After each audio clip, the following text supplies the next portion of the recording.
개별적으로 혹시 나는 이 후보한테 한번 이런 질문 해보고 싶다 이런 분 계시면은 말씀해 주시면 되겠습니다. 제가 한번 말씀 네, 먼저 권오을 드릴게요. 후보님. 네. 김영도 후보님께 아까 낙하산 공천에 대해서도 일반 시민이 다 보고 국민이 다 보는데 자꾸 그 부인하시느냐 이런 이야기를 했는데 사실 나는 김영도 후보를 처음에는 몰랐어요. 나중에 알고 보니까 이웃이더라고요. 그리고 집에 어른인데 나 참 신세도 많이 졌고 실제로 사적으로는 또 이래야 되는구나 싶었는데 가장 안타깝고 아쉬웠던 이 일은 이 노총의 변호사로 근무하시면서 했던 여러 가지 행위가 있지 않습니까? 박근혜 하야, 태진, 그 시위대에 나가서 사진도 이렇게 찍히고요. 그다음에 문재인 대통령 그 취임했을 때 거기에 대해서 뭐 잘해달라. 나 충분히 있을 수 있다고 봐요. 거기에 대해서는 문제를 삼지를 않아요. 근데 왜 그런 문제에 대해서 있는 그대로 솔직하게 시민들이 있는데 사과를 하시든 아니면 나는 그때 그렇게 하는 게 정당했다고 확실하게 강변을 하시든 이렇게 하시는 게 맞지 하는 게 제 판단입니다. 그런데 계속 이래 말씀하시는 거 보면 그걸 자꾸 설명하려고 하고 가끔 내 귀에 들리기는 변명으로밖에 들리지 않아서 차라리 있는 그대로 사과를 하지 왜 저럴까? 내가 내 첫 경험을 이야기해 줄게요. 도의회 처음 나왔어요. 방송통신대 100명인 데서 내가 청문회를 당했어요. 첫 청문회 질문이 이겁니다. 권오을 씨였어요. 권오을 씨, 당신 안동을 위해서 출마한다고 이야기하는데 솔직히 당신 출사하고 싶어 하는 거 아니야? 조금만 고민을 했어요. 그래서 내 답이 맞습니다. 제가 정말 출사하고 싶습니다. 끝 났어요. 그만. 그 청문회를 끝이 났어요. 그리고 나머지는 이랬는데 제가 먼저 일에 정치를 한 사람으로서 꼭 드리고 싶은 말씀은 그런 일이 나오면은 있는 피할 거 없습니다. 왜? 할 수 있잖아요. 박근혜 뭐 퇴진하는 때 무대에 앞장서서 할 수도 있고 문재인 정부 찬양할 수도 있는 겁니다. 왜? 그때 입장이 그랬다면은 네, 권오을 후보님이 충분히 이제 대해서 질문이 되셨을 것 참 같습니다. 안타깝더라. 참 안타깝다. 김영도 후보 답을 하시겠습니까? 방금 권오을 후보께서 아주 좋은 지적과 그리고 앞으로 어떻게 선거운동을 하며 이후에 정치 행보를 어떻게 가져갈 거에 대해서 아주 좋은 고언을 주셨습니다. 아마 그 부분에 대해서는 솔직하게 인정하는 내용을 여러 차례 뭐 자체 유튜브나 아니면은 여러 어르신 만날 때 그때 잘못됐습니다. 그리고 좀 전에 또 말씀을 주셨지만은 지금 문재인 대통령이 문재인 정부가 서민들을 위해서 약자들을 위해서 잘하려고 했다고 공약을 해놓던데 그거를 잘 실천을 못하는 그런 상황에 붕괴해서 출마를 했습니다. 그게 지금 저의 각오입니다. 너무 감사합니다. 지금 좋은 말씀. 제가 한 가지만 더 여쭤볼게요. 지금 어차피 뭐 탄핵 이야기 나오셨는데 4월 15일 총선 안동 예천 시군민이 묻고 답한다 해서 박근혜 탄핵에 대해서 이렇게 이야기하셨어요. 법률적으로 탄핵 사유는 아니라고 생각한다고 그러셨어요. 그죠? 네, 맞죠? 그렇습니다. 근데 자 2016년 11월 3일 매일 노동뉴스에 보면은 뭐라고 돼 있냐면은 의회는 헌법을 따르라. 이렇게 말씀하신 게 형식적으로 남아 있는 권한. 그다음에 자 국회에서 빨리 이걸 결정해라. 그다음에 헌법재판소 판결을 보고 나서 본인의 소감문까지 쓰셨어요. 네, 썼습니다. 예?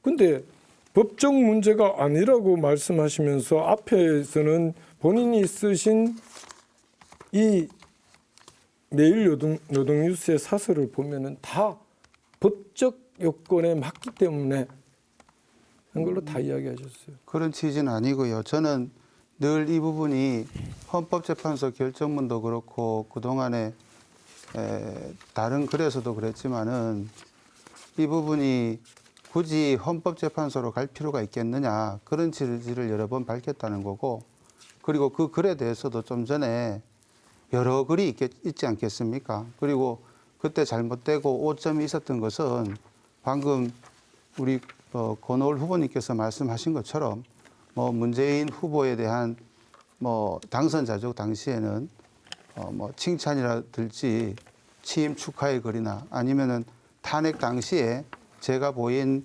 글이나 행위에 대해서는 아까 우리 권택기 후보님께서 44살 어렸을 때 철이 없었다 이런 표현을 쓰셨는데 제가 이제 46입니다. 그 정도로 받아들여 주시면 좋겠고요. 저는 분명히 밝히지만은 잘못했었다라고 인정을 합니다. 아니 잘못했다 그러고 인정을 하시려면 제대로 하셔야 돼요. 왜 그러냐면요. 사적인 일과 공적인 일은 다릅니다.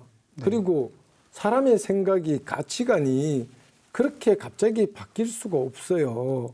자, 지금 후보님 말씀하신 거와 2016년 11월 3일 날 정확하게 지금 국회가 해야 하는 일은 대통령과 정부에게 헌법과 법률에서 정한 절차에 따라 책임을 묻는 것이다. 이거는 법에 의해서 재단하겠다 해야 된다고 주장하신 거예요. 본인의 글이에요. 예. 이게 6개나 있어요. 이거는 실수가 아니고 글을 쓰실 때 제가 한 가지 여쭤볼게요. 글 쓰신 것 중에 바지 대통령이란 바지 사장은 들어봤지만 바지 대통령은 처음 들어봤다. 바지 대통령 누구예요?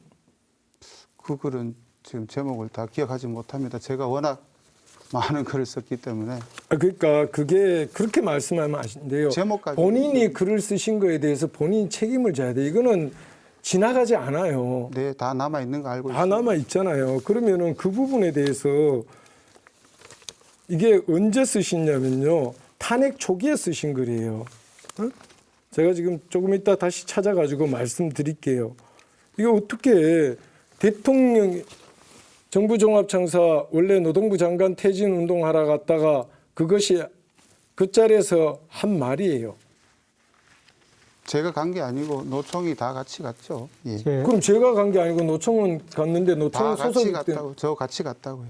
같이 간 거잖아요. 개인적으로 제가 간 간 게 게 아니라고 말씀하시면 안 개인의 된다니까. 지위로 간 게 아니라는 그런 취지의 말씀. 그러면은 한국노총은 모든 게 개인의 지위를 박탈하고 끌고 다닙니까? 그런 취지도 아니고. 그러면 제가 같이 간 분명히 거죠. 같이 간 밝힙니다. 거고 예. 6편의 글 속에서 본인의 입장을 분명히 밝혔음에도 불구하고 이걸 지금 와서 아닙니다. 탄핵은 법적 절차가 아닙니다. 정치로 선거로 판단해야 합니다. 네. 자, 제가 좀 얘기할게요.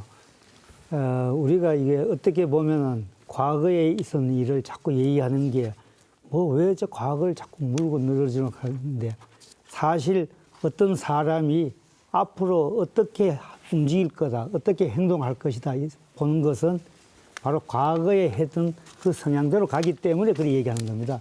저는 이번에 김영동 우리 그 후보님이 뭐 탄핵에 찬성하고 앞장서고 또 최저임금 10,000원 해야 된다 뭐 이런 얘기하는 거는 난 본인 소신이기 때문에 그거는 누가 또 탓할 문제가 아니라고 생각합니다.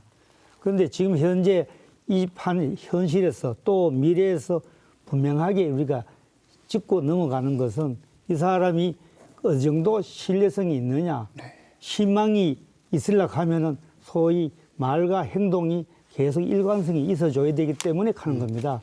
그런데 지금 현재 그러면은 현재 어떻게 생각하는가 물어보겠습니다.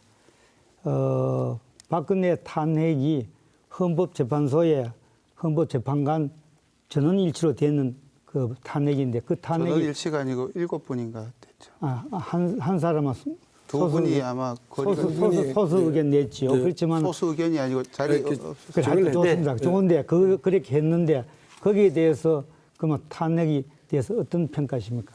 지금 잘못됐다고 네. 잘못됐다는 얘기입니까? 지금 와서 생각해 보면 탄핵이 아니라 예. 다른 정치적 방법으로 풀었어야 되지 않겠느냐. 푸는 거는 근데 그 헌법재판소 행위가 우리 법률가인 변호사 입장에서 정말로 그것이 탄핵까지 갈 사안은 아니었다라는 그런. 그거는 정치가 제대로 못 해가지고 풀었으면은 정치로 가는 게 예, 맞아요. 예. 정치가 제대로 못 풀었기 때문에 그래 갔는데 제가 묻고 싶은 것은 그때 탄핵 그 자체에 대해서 어떻게 생각하시냐.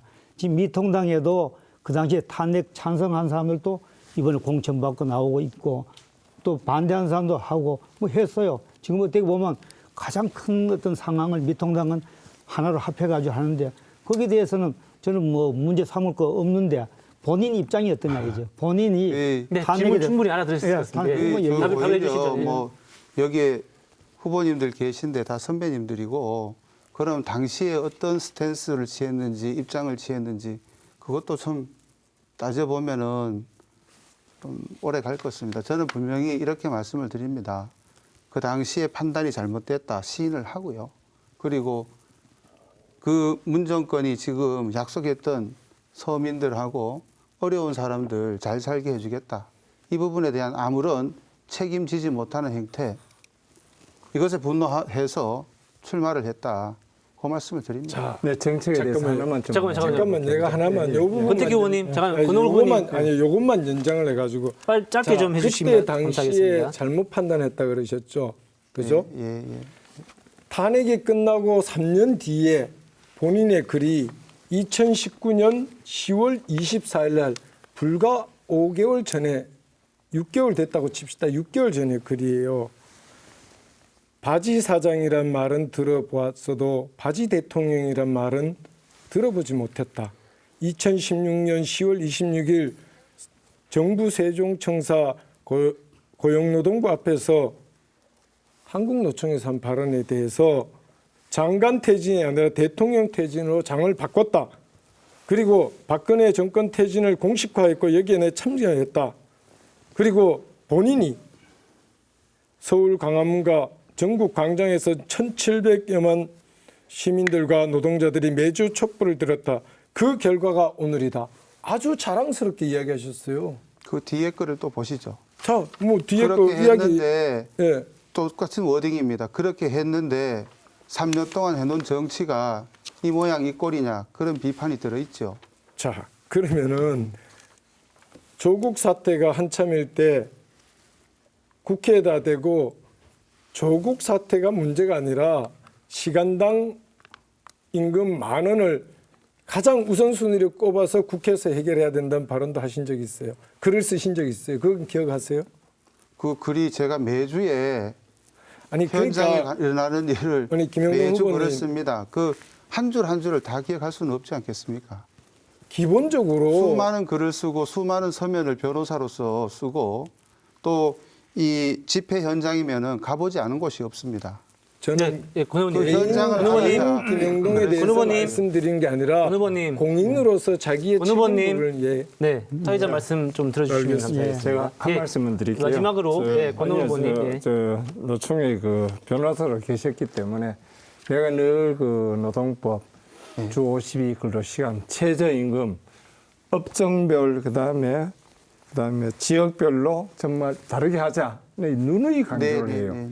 결과적으로 그 노동법 최저임금 때문에 알바 자리 없어져 동의합니다. 일자리 없어집니다. 단지 그 법은 기존으로 정규직으로 있는 분들의 이익을 대변하는 겁니다.